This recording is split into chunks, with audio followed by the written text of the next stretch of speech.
হচ্ছে মিরপুর বেড়িবাঁধের পাশে যে নতুন ওয়াকওয়ে করেছে সেই জায়গাটা। দেখেন এ পাশে কত সুন্দর নদী।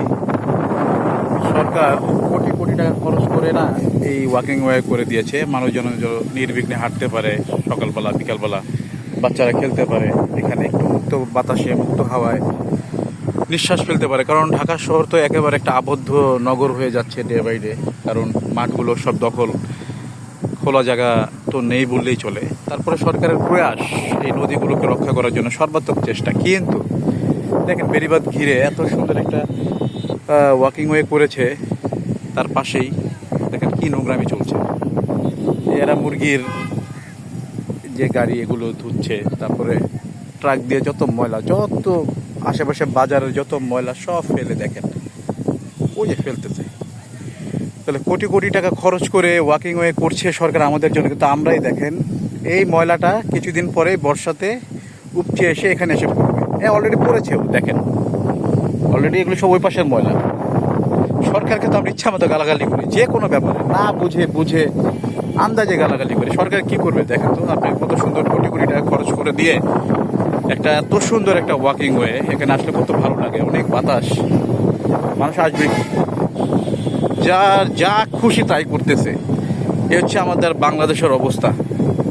মাঝে মাঝে না মানে নিজের এই জাতিসত্তাকে নিয়ে এত বেশি ঘৃণা হয়, খুবই কষ্ট লাগে যে আমি বাঙালি হইলাম কেন, বাংলাদেশি হইলাম কেন, নট বাঙালি। ইন্ডিয়ানরা অনেক ভালোবাসে, কলকাতার মানুষ তাদের দেশকে অনেক ভালোবাসে, পশ্চিমবঙ্গের। কিন্তু এই বাংলাদেশের বাঙালি এর মতো ছোট লোক, এর মতো জঘন্য জাতি পৃথিবীতে নাই। এই দেশটা স্বাধীন করাই সবচেয়ে বড় ভুল। পাকিস্তানের আন্ডারে থাকলে ভালো হয়তো, পিটায় এগুলোর সাইজ করতো। স্বাধীন হওয়ার পর দেখেন যাচ্ছে তাই অবস্থা।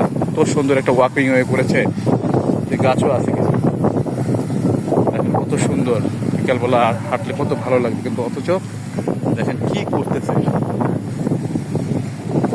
ময়লার ভাগার,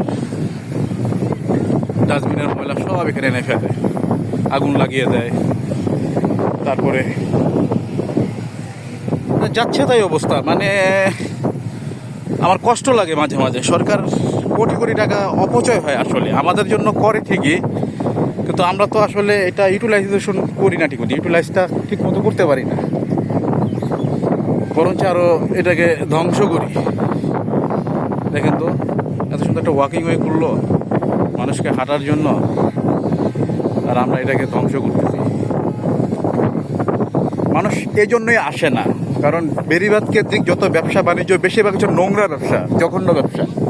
এই ভাঙ্গারির ব্যবসা, নাহলে গাড়ির টায়ারের ব্যবসা, তা না হলে এই গাড়ির রিকন্ডিশন, ধোয়া মোছা, তারপরে এই ব্যবসা ইট বালুর ব্যবসা, এগুলো সব নোংরা ব্যবসা। এই জন্য ধরেন এত কোটি টাকা খরচ করে যে ওয়াকওয়ে করেছে, আমাদের এই মিরপুরের মানুষ এখানে আসে না তো। কারণ আমি এখানে প্রায় 2 ঘন্টায় আমি একটা ভদ্রলোক পাইনি, সত্যি কথা। একটা ভদ্রলোক মানে যারা হাঁটতে এসছে বা সময় কাটাবে এই ধরনের মানুষ এখনও পাই নাই। এগুলো সব হচ্ছে এই এখানে বসে এই রেলিংয়ের উপর বসে গাঁজা খাবে, আড্ডা মারবে, তারপর বেশিরভাগ হচ্ছে নদীর কেন্দ্রিক কোনো কাজ বাজ করে, এরা আড্ডা মারে, কিন্তু কোনো ভালো লোক আসে না। তার একমাত্র কারণ হচ্ছে এইসবের কারণে, এই নোংরার কারণে এখানে ভদ্রলোক আসে না। সরকারকে কি বলবো, তারা তো চেষ্টা করে। এখন আমি কি বলবো যে সরকার কিছুই করে না কেন, তারা তো করেছে, এটা তো গুছিয়ে রাখার দায়িত্ব তো আমাদের।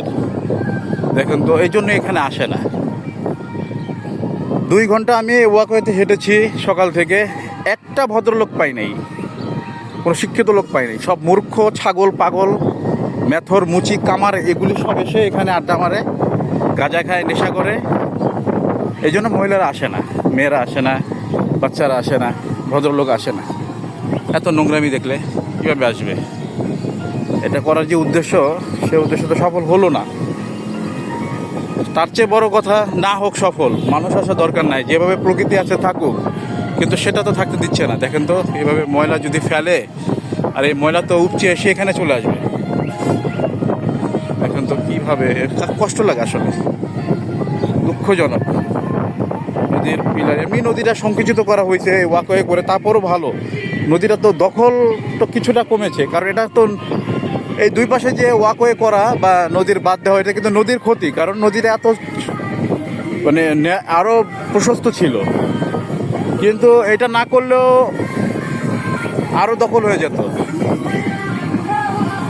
দেখেন তো সব ময়লা, গাড়ি ধোয়ার পানি, এই যে গরুর যত ময়লা আবর্জনা সব এখানে ফেলেছে। কি সব গান ছাড়ে, সরকারের চেষ্টা সব ব্যর্থ আমাদের জন্য। এই জাতটা আসলে ছোট লোক, বাঙালির মতো খারাপ জাতি, নোংরা জাতি মনে হয় পৃথিবীতে দ্বিতীয়টা পাওয়া যাবে না।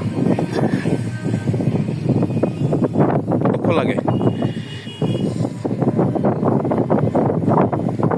সুন্দর বাতাস, ঠান্ডা বাতাস, কিন্তু পরিবেশ নাই এখানে। মানুষ একটু আসবে, হাঁটবে।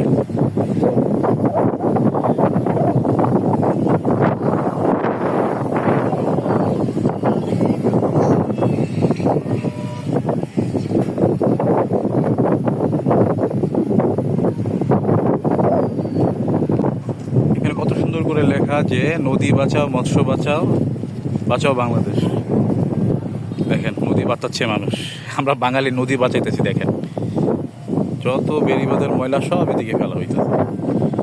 এই ময়লা কিছুদিন পর ভরাট হয়ে এই পাশে চলে আসবে।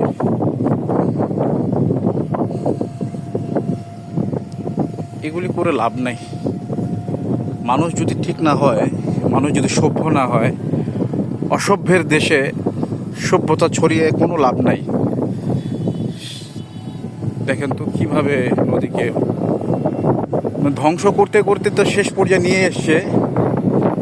তারপরও যে চেষ্টাটা, সর্বশেষ চেষ্টায় ওয়াকওয়ে করে পার বাদ করে দেওয়া, যাতে করে ময়লা না ফেলে, দখল না হয়, কি লাভ? সব ময়লাগুলো দিক দিয়েই সব ময়লাগুলো জমা হচ্ছে। ওই পানি, কারণ ওয়াকওয়ে তো এখানে তো আর ওই পাশে আসতে পারতেছে না। এই বৃষ্টি আসলেই এইগুলো সব ধুয়ে এ পাশে চলে আসবে। দুঃখজনক, কষ্ট লাগে আসলে এই বিষয়গুলো।